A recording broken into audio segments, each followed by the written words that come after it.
The concept of land development could be expanded if you think in terms of not competition but cooperation.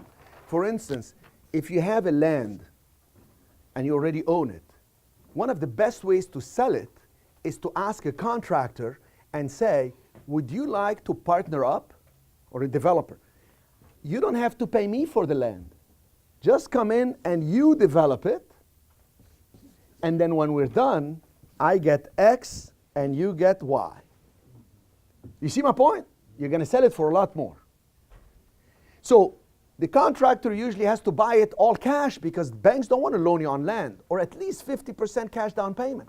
So all his cash is depleted to build. Now you're allowing him to use this. You can create an LLC.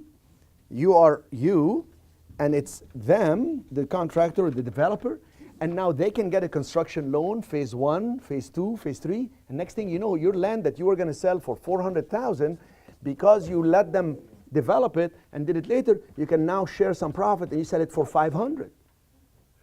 But most people sitting with land, and they don't think outside the box. They don't think in terms of connections, relationships, and who do I know, and then you do one deal. What's going to happen as soon as you close and you're sitting in escrow next to each other?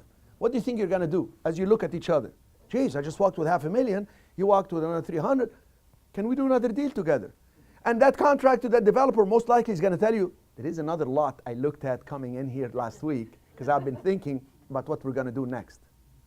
And now you got somebody working with you, and if you're also during that time building rapport, you can start the syndication and focus on certain things, and people will want to give you money. You know why? Because you have credibility now. You got a deal.